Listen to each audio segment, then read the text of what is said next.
지수 데드 크로스가 발생을 하잖아요. 그러면 모든 주식을 파는 게 정답이에요.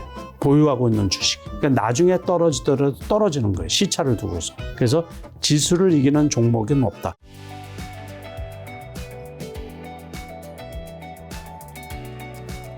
회장님 책의 그 카피가 이건 전 보면서 든 생각이 회장님이 절대 적지 않았다. 출판사의 편집자분이 적었다 확실하는 게 삼성전자 100배 상승 25년, 테슬라 100배 상승 10년, 100배 상승할 주식의 주인이 되자. 이게 굉장히 자극적이잖아요.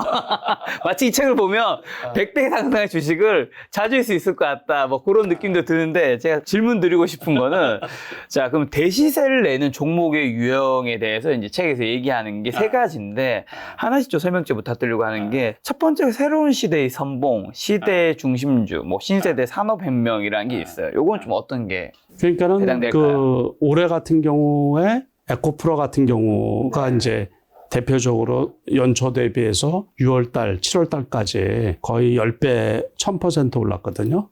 금양도 상당히 많이 올랐고 작년, 올해 합쳐가지고서 금양 같은 경우는 진짜 무지막지하게 올랐어요. 에코프로도 엄청 올랐고 금양 5,000원짜리가 올해 15만 원까지 올랐으니까 그거 한번 주봉 한번 볼까요? 여기 5,000원도 안 되는데 여기 4,275원이라고 보이는데 오늘 올해 19만 원까지 올랐으니까 그럼 몇 배예요 도대체? 네. 근데 이 두 종목만 하더라도 시대 중심주란 얘기거든요. 이 시대의 중심주. 그러니까 그런 것도 있고 과거를 보면은 이제 그 코로나 때는 시장 같은 경우 시장. 시장 같은 경우 코로나 때 보면은 3만 원짜리가 월봉을 봐야 되겠네요. 월봉을 봐야 되죠. 여기 지금 16만 원 나오는 거는 무상증자를 100% 해서 그래요. 그러니까 무상증자를 안 하면 32만 원이 되는 거죠. 그 100%니까 그때 보통 그 코로나 전에 2만 원대 있었거든요. 그러니까는 이런 경우도 보면은 10배 이상 올라갔는데 그 시대의 시대 중심주였다는 얘기죠. 지금 거의 내리 3년 동안 그냥 내려갔네요, 근데. 그렇죠. 이제 포스트 코로나 이후에. 근데 이제 2차전지 종목 보다가 이거 보니까 되게 무서운 게 앞에 두 종목이 그렇게 된다가 아니라 2차전지 일부 종목은 앞으로 이런 그림으로 가는 것도 있을 수 있는 있을 거잖아요. 수 있죠. 충분히 그럴 수 있죠. 그래서 공포스럽네요, 진짜. 모든 주식이 다 그래요. 그러니까는 과거에 KMW라고 있었어요. 그것도 통신주죠, 통신주. 5G 그랬다고 그래가지고 KMW. KMW 이 경우도 우리가 보면은 이것도 이제 유상증자하고 뭐 무상증자도 있고 그랬었거든요.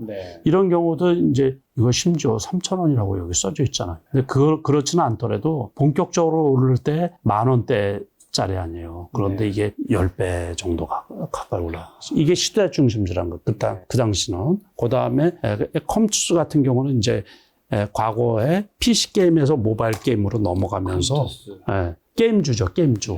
여기 보면 19만 원 이렇게 나왔잖아요. 이것도 2만 원도 안 됐는데 단기간에 그렇게 올라가. 그래서 어떤 시대든지 내년 같은 경우도 올해 같은 경우 이거 말고도 우리가 한미 반도체 같은 경우 한미 반도체 한번 볼까요? 한미 반도체. 제가 올봄 심지어 요 2만 원 할 때 요때가 언제냐면 5월 중순이에요. 5월 중순. 일봉으로 보면 지수 잘 버티고 있네요. 그렇죠. 지수 대비. 이게 이제 우리나라에서는 가장 그 엔비디아 있죠. 그거하고 유사한 종목이라 그랬는데 그때 1분기 실적이 나쁘게 나와가지고 그때 2만 원 밑에까지 있었거든요. 근데 상당히 많이 올라갔죠. 이런 경우도 보면은 올해 장도 별로 안 좋은데도 견조하게 지금 있었던 거고 그래서 그 특징적인 거를 요 책 내용에 이렇게 이제 그래서 대시세를 내는 종목 거기에서 폐지수는 상당히 작은데 어떻게 보면 이 책의 핵심이라고 할 수가 있어요. 그래서 매년 그거를 우리가 매수하는 방법 또 초기 매수를 놓쳤어도 추가 매수를 할 수 있는 방법 이제 그런 것들을 기술을 해놨으니까 책값 기껏 해봤자 2만 원밖에 안 되거든요. 심지어 회장님이 이 책이 회장님이 받으신 인쇄는 또 기부하시잖아요. 제가 다 기부를 하는데 이거 인터넷으로 구매를 하면 또 10% 깎아주잖아요. 그러니까는 손해볼 일 전혀 없어요. 그래서 여러분들 이 책을 왜 썼냐 하면 제가 자꾸 나이를 먹어갔잖아요. 맞아. 그래서 이제 제 이 트레이딩, 단기 매매, 실전 매매에 관한 책이 제가 보면 조금 더 집중해서 좀 이렇게 자료로 책으로 남겨야 되겠다라는 그런 생각이 또 주식 투자를 엄청 많이 이렇게 우리가 코로나 이후에 신규 진입하신 분들이 엄청 많은데 진짜 어렵게 번 돈을 주식시장에서 까먹는 걸 보면 너무 안타깝거든요. 그래서 주식책에 이제 많은 책들이 있지만은 그래도 실전 경험이 저만한 사람이 많지 않죠. 드물거든요. 많지 예, 않죠. 거의 제가 알고 있는 이론적인 지식하고 그 경험칙하고 그런 거를 기술을 해놓은 책이니까는 한 권 구입하셔가지고 이거는 그냥 읽고 버릴 책이 아니거든요. 그래서 할 때마다 고민스러우면 한번 찾아보시고 한번 읽어보시고 자기 거로 만들어야지 투자에 도움이 되는 거거든요. 여기 책에도 본 도서의 판매 금액 중 10% 저자 인세가 비영리 공익법인에 전액 기부됩니다. 한마디로 회장님이 이 책으로 돈 벌 생각이 전혀 없다. 네. 다 기부하시니까. 그러니까 그만큼 뭔가 전하고자 하는 메시지가 있으신 건데 대시세를 내는 종목 유형의 또 두 번째와 세 번째가 산업 변환에 따른 섹터 중심주, 내연기관 자동차에서 전기차 시대로. 이건 그렇죠. 어떤 얘기인가요? 그러니까 말씀드린 것처럼 전기차 시대로 전환이 되면서 이 책 표지에 나온 것처럼 우리가 그 삼성전자가 100배 올라가는 데는 엄청 많은 한 세대가 흘러간 거예요. 25년이 걸렸거든요. 삼성전자가. 그러니까 삼성전자가 지금 예를 들어서 7만 원이라 그러면 액면가가 지금 100원이잖아요. 곱하기 50을 하면 5,000원으로 따지면 300만 원이 넘거든요. 350만 원인데 한 25년 잡은 것 같습니다. 2024년부터 1988년 25년. 이거를 왜 아냐면 1997년 우리나라 IMF 때잖아요. 그때 주가가 한 3만 5천 원 했어요. 액면가 5천 원으로 따져서. 그런데 그게 350만 원. 다시 말해서 7만 원이 되는데 25년이 걸린 거예요. 25년. 진짜는 여기 보면 이게 다 지금 계산이 거의 맞춰 놓은 거니까 이게 그렇죠. 지금 624원. 이게 지금 67,300원이니까 거의 한 100배인 거죠. 그리고 이제 테슬라는 나중에 개별로 그래프를 확인해 보시면 아시겠지만은 그 테슬라는 액면 분할을 두 차례 했죠. 그래서 5대1, 3대1 이렇게 했는데 테슬라는 상장되고서 10년 한 10개월 만에 100배가 올라간 거예요. 100배. 네, 그런데 이제 그 말은 뭐냐면 시대의 흐름이 그만큼 많이 빨라졌다는 얘기죠. 그래서 다음에는 아마 10년까지 안 걸리고 5년 내에 100배 올라갈 종목들이 나오지 않을까 그렇게 생각을 하죠. 1억 넣으면 100억 되는 거잖아요. 그렇죠. 지금 남석관 회장님 배에 탈 준비하고 있겠습니다. 1억 세팅해 놓겠습니다. 언제든지 말씀해 주시면 김 작가 여기야 하면서 거기 탑승하겠습니다. 이제 100배까지는 아니더라도 내년에 이제 뭐 한 3배에서 5배 올라가는 종목이 반드시 있을 거니까는 우리가 당장 내년에 100%만이라도 수익을 내보자. 이제 그런 바람, 그런 좀 그 기대를 가지고서 이 책을 쓰는 것도 있습니다. 또 이번 책이 사실 이 매수랑 매도 타이밍 이런 것도 많이 알려주신 내용이다 보니까 제 책에서 내용 가지고 몇 가지 여쭤보면 테마주 매매의 기본은 이슈가 발생하는 초기에 매수하고 테마 이슈가 소멸하기 전 매도하는 것이 원칙이다. 당연히 테마주 투자는 철저히 대장주와 1등주 위주로 매수해야 한다. 테마주 대상 종목 매수는 테마 이슈와 직접 연관이 있는지를 확인하는 일이 포인트다. 코로나 테마 또는 대선 테마주처럼 길고 오래가는 테마주는 초기에 대량 거래량에 힘입어 급등세를 보이는 종목이 대부분 해당 테마주의 대장주 1등주다. 이 내용은 좀 정확하게 어떤 메시지를 말씀하시고 싶은가요? 그러니까 이제 우리가 코로나 같은 경우가 요번에 되게 3년이 지속이 된 거 아니에요. 그렇죠. 그러면서 대장주가 계속해서 바뀌었거든요. 처음에는 코로나의 그 진위를 잘 몰랐어요. 그래서 그 우한 폐렴이라 그랬죠. 그래서 폐렴 주식이 올라갔어요. 그래서 고려제약이나 뭐 이런 주식 종목들이 올라갔거든요. 고려제약이요? 네. 그런 종목들이 올라갔다가 그 다음에는 마스크 대란이 났었잖아요. 그렇죠. 마스크 오브제. 그래서 마스크 주식이 쭉 올라갔죠. 그 다음에는 이제 진단 키트가 없다고 그래가지고 진단 키트 관련 주식들이 막 급등을 했던 거예요.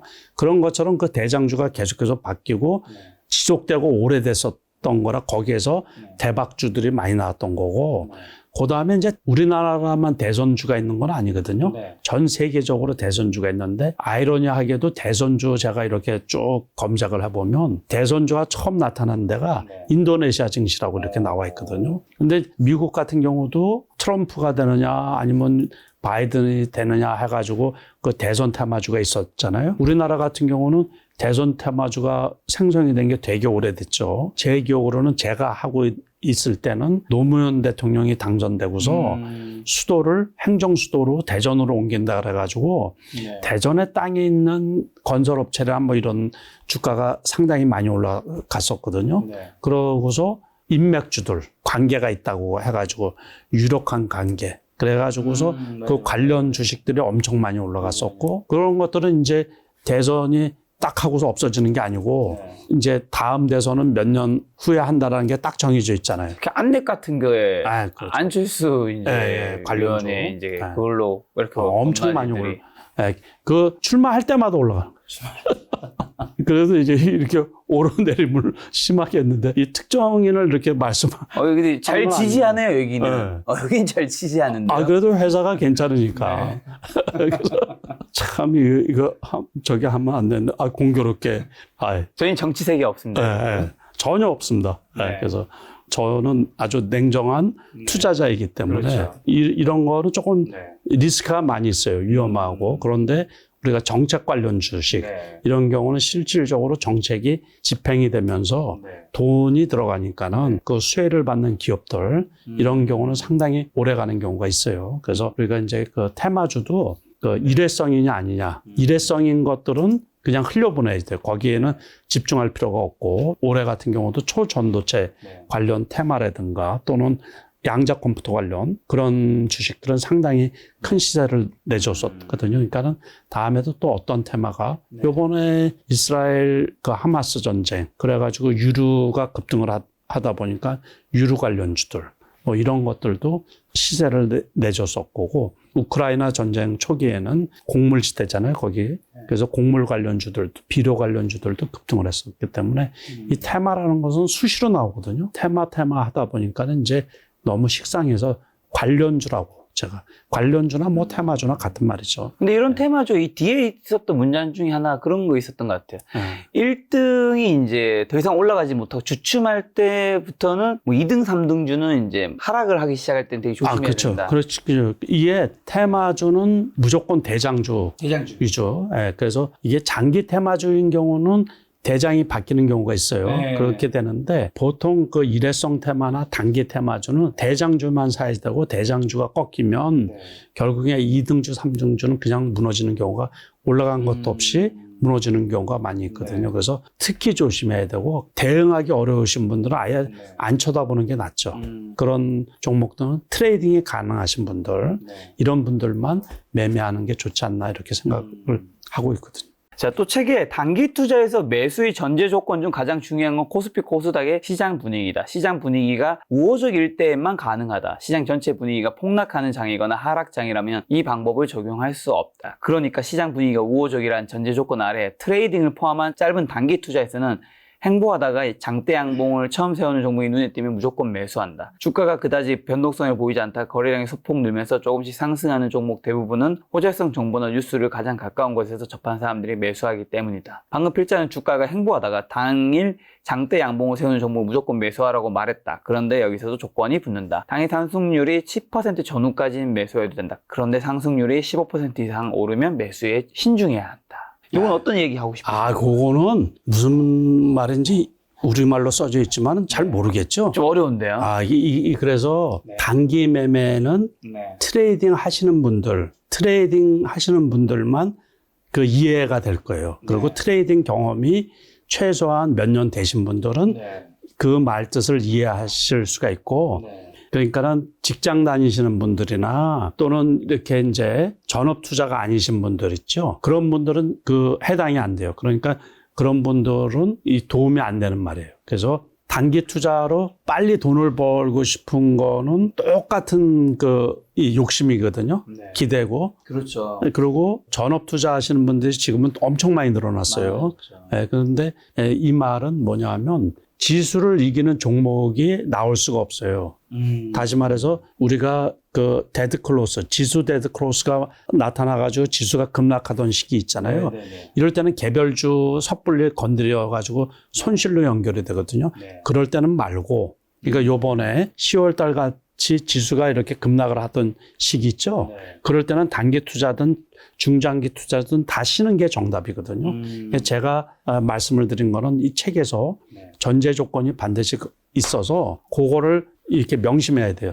지수가 우호적일 때, 다시 말해서 하락을 멈추고 횡보장이거나 소폭 상승장이거나 요럴 때는 이제 횡보하던 주식이, 그러니까는 급락하던 게 아니고 역배열로 급락하던 게 아니고 횡보하던 주식이 폴대를 그리면 상승세를 그리면 한 10%까지는 무조건 매수해도 된다, 그런 얘기예요. 이유는 나중에 살펴보고 보통은. 그러고서 뉴스가 나중에 나오는 경우도 많이 있거든요.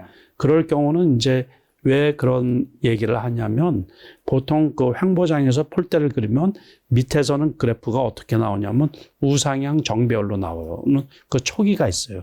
그래서 그 단기 투자에 이제 좋은 모델들이 몇 가지가 있거든요.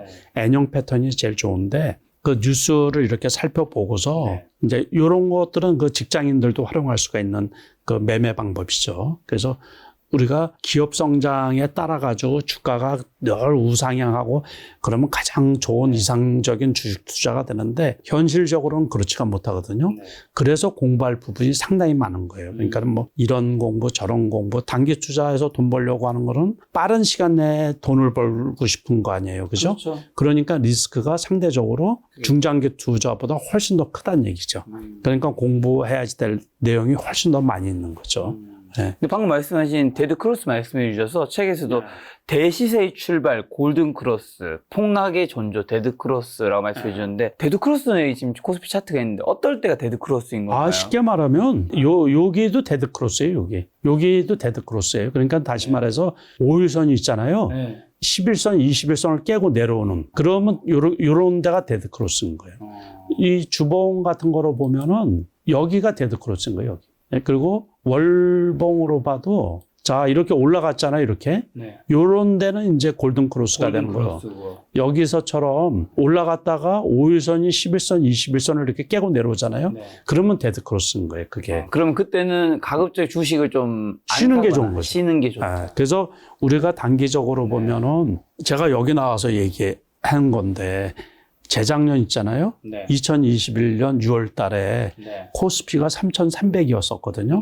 그러면서 떨어지기 시작했을 때가 초기 데드 크로스였던 거예요. 그때. 그렇죠. 그러면은 지수 데드 크로스가 발생을 하잖아요. 그러면 모든 주식을 파는 게 정답이에요. 보유하고 있는 주식, 모든 주식. 내 주식은 괜찮겠지. 그게 아니에요. 지수에 따라서 종목은 키 맞추기를 하거든요. 그러니까 나중에 떨어지더라도 떨어지는 거예요. 시차를 두고서. 그래서 지수를 이기는 종목은 없다. 단기적으로는 지수를 이기는 종목이 나올 수가 있어요. 이제 대폭락 시기에. 그럴 때는 그 보세요. 그 재작년 6월 달에 3,300이었어요. 지금 2년이 훨씬 지났잖아요. 그런데 지금 얼마예요? 2,300이요. 코스피가 2년 4개월이 지났는데 지금도 고점 대비해서 1,000포인트가 떨어져 있는 거예요. 1,000포인트. 그래서 항상 지수를 이기는 종목이 없다. 그거를 명심하고서 지수 데드 크로스가 발생한다. 그러면 일단은 무조건 이렇게 이제 보유 종목을 매도할 준비를 해야지 되는 거죠. 근데 지금 말씀하신 단기 투자가 장기 투자보다 위험하다고 하셨는데 위험하죠. 책에서도 누구나 할 수 있지만 성공 확률이 낮은 단기 투자라고 소개하신 이유는. 근데 회장님은 사실은 뭐 장기로도 보시긴 하지만 단기로 또 많이 보이시잖아요, 사실. 저는 선수 출신. 국가대표 출신이시고. 저는 선출. 선수 출신이라는 게 저는 그 실전 투자 대회에서 1, 2등을 6차례 한 사람이에요. 맞습니다. 그러니까는 그래서 누구나 단기 투자를 할 수는 있는데 참 수익 내기가 어려워요. 제가 일례를 들어서 그 자료가 지금 있는지 없는지는 모르겠는데 제가 몇 년 전에 제가 조사를 해놓은 게 있거든요. 그런데 그 모 증권사에 제가 계좌가 3개 있는데 18년인가 그 데이터가 있더라고요. 그래서 그걸 쭉 뽑아보니까 그쪽에서 단기 투자로 제가 30억을 벌었더라고요. 30억. 네, 그 계좌에서? 그 증권사에서? 그 증권사 거. 그거를 나중에 혹시 제가 자료가 취합이 될 수가 있으면 한번 오픈을 한번 지난 거니까. 네, 옛날 거니까. 옛날 거니까 한번 보여드리도록 하겠는데. 근데 그 비용이 얼마가 들어갔냐면 그러니까는 이제 30을 벌었는데. 벌었는데 거기에 비용이 나오거든요. 그러니까 그 비용은 이제 수수료하고 거래세를 말하는 거죠. 그게 20억이 나가더라고요. 20억. 30억을 버는데 20억이 비용이다. 그러면 한마디로 50억을 벌었는 그렇죠. 왜 50억을 이제 20억이 비용이었다라고 볼 수도 있는 거죠. 그러니까 저는 성공했으니까 그나마 그렇게 벌고 수수료가 그렇게 엄청나네요, 수수료가. 그러니까 나라에 좋은 일을 많이 한 거죠. 네, 거래세 그중에 아마 거래세가 반 이상 되고 수수료가 아마 한 3분의 1 되지 않을까 싶은데 아무튼 저도 보고서 엄청 놀랐어요. 많은 분들 오해하시면 안 되는 게 50억을 버는데 20억이 세금이었다가 아니라 그만큼 거래가 너무나도 너무 많았고 많았고. 어떤 건 이익을 보고 어떤 건 마이너스 보고 그렇죠. 하다 보니까 비용이 아무래도 단기 투자니까 이 매매가 엄청 많잖아요. 매매 비용이 무시할 수 없는 거기 때문에. 그래서 우리가 본전에 사서 본전에 팔면 예를 들어서 1억 원어치 사가지고 1억 원어치를 팔잖아요. 그럼 그대로 팔아도 수수료하고 거래세를 하면 한 50만 원 나갈 거예요. 그 이제 수수료가 싼 데도 있고 증권사마다 좀 차이가 있지만 웬만한 증권사 이렇게 하면 50만 원까지 아니더라도 요즘에 조금 거래세가 조금 싸졌으니까는 30몇만 원 나갈 거예요. 30만 원, 40만 원 나가는 걸 알고 있거든요. 그러니까는 이게 단기 투자든 중장기 투자든 주식 투자는 미치고 시작하는 거예요. 미치고. 본전에 팔아도 손해니까는 미치는 거죠. 그죠? 그럼에도 불구하고 단기 투자하는 이유는 단기 투자에 장점이 있는 거잖아요. 장점이 있죠. 장점은 분명히 있어요. 그 장점은 중장기 투자의 리스크도 있고 중장기 투자의 장점도 있고 그러거든요. 근데 단기 투자는 급변하는 데에 대응이 빠르니까는. 다시 말해서 장이 나쁘다 싶으면 그냥 확 팔아버리면 되고서 안 하면 되니까는. 그리고 우리가 오버나잇 시키면서 단기 투자도 종류가 여러 가지가 있거든요. 초 단기 스캘핑도 있고, 그 다음에 이제 데이 트레이딩 하는 경우도 있고, 짧게 며칠만 갖고 가는 경우도 있고, 일례를 들어가지고 우리가 주식을 하다 보면 이 상패각이라는 게 있어요. 이유 없이. 이 투자자는 모르는데, 일반 투자자는 모르는데 주가가 이렇게 떨어지는 각도가 심상치 않은 경우예요. 그런 경우, 내용도 모르고서 매도를 했는데 며칠 지나서 거래 정지가 나온다든가 그런 경우도 많이 있고 하루 사이에 아주 천당과 극락을 가는 경우도 있거든요. 제가 방금 전에 일정이라는 거 있다 그랬잖아요. 일정이라는 게 뭐냐면 제 요 다이어리에 보면은 여기에 보면 일정이라고 있어요. 일정. 요거는 뭐냐면 요 날에 윌링스 유상증자 물량 나온다 그런 얘기거든요. 토마토 시스템 보유예수 해제 이렇게 이제 써놓는 거예요. 요거를 미리 며칠 전에 써놓거든요. 제이스콥 홀딩스 전환사 BW 이런 것들은 이제 12 전환되는 물량이 나온다. 근데 요거를 우연치 않게 이렇게 그 시간이 조금 남아서 이렇게 딱 하다 보니까 다음 주 수요일 날에 그 유상증자 물량이 나오는 거 그걸 체킹하게 됐어요. 야, 그래서 이거 빨리 팔아야지. 그날 아침에 샀는데 그게 목요일인가 그랬거든요. 근데 목요일 날 오후 있잖아요. 오후. 시간으로 하한가 간 거예요, 하한가. 근데 유상증자 물량이 너무 많이 나온 거예요. 그래서 그날 저는 오히려 단기 매매 해가지고 그래도 수익을 내고서 나왔거든요. 그러다가 아주 시겁을 하고서 그냥 큰 악재를 피해간 경우도 있어요. 그래서 유상증자, 무상증자든 나오는 날 있잖아요. 그런 거 체킹도 다 해야 돼. 그래서 단기 투자가 꼭 나쁜 건 아닌데 너무 위험하다는 얘기예요. 그래서 단기 투자를 하려고 그러면 상대적으로 공부를 좀 엄청 많이 하시고 이게 투자금이 작은 사람들이 단기 투자에 매달릴 수밖에 없어요. 저도 처음 출발을 할 때 1,000만 원 가지고 했는데 이거를 어느 주식에 해가지고서 그거를 그냥 수십 배 이렇게 튕길 수가 있어요. 그러다 보니까 이제 변동성이 큰 단기 투자 이렇게 저는 운 좋게도 거기에서 이제 성공을 한 사례인데 그래서 단기 투자를 하려고 그러면 상대적으로 공부, 준비를 엄청 많이 해야 되고 단기 투자라고 해서 전제 조건이 매일 주식을 하려고 그렇게 하지는 마라 그런 얘기예요. 자, 그러면 이제 아무래도 단기 투자를 사실 기본적 분석을 엄청 빠삭하게 하고 2, 3일 투자할 수는 없잖아요. 그럼 결국엔 단기 투자는 기술적 분석이라 같은 말이라고 볼 수도 있는데 기술적 분석의 한계는 뭘까요, 그러면? 이게 후행성이잖아요. 후행성. 단기 우리가 차트, 일봉 차트를 주로 이제 많이 활용을 하고 저는 보조지표는 안 본 지가 오래됐거든요. 보조지표도 원래 기술적 분석에 포함이 되는 거죠. 그런데 그거에 장이 나쁠 때 있죠. 지수 자체가 급락을 한다든가 이럴 때는 먹히지가 않는 거예요. 그러니까 그거 하나 조심해야 되고 단기적으로만 적용이 되는데 참 어려운 것 중에 하나가 상승할 때만 괜찮아요. 상승할 때. 떨어지는 종목을 잡고 그러기는 매수하기는 되게 어려울 때가 많이 있거든요. 예를 들어서 장이 무너지고 있는데 21선에 대놨다. 그럼 무조건 떨어져요. 그 61선 대놨다. 무조건 깨지는 경우가 많아요. 그러니까 특히 아주 기술적으로 뛰어나더라도 종목 자체가 헤드앤숄더 형태인 경우가 있거든요. 떨어지고 또 떨어지고 이럴 때는 안 먹히니까는 참고사항으로 그 전제 조건이 거기도 반드시 있어요. 장이 우호적일 때만 그 적용이 되는 거고 한계는 역시 장이 나쁘면 무용지물이다. 그럴 때는 쉬는 게 최고다. 그렇게 이제 알고 계시면 돼요.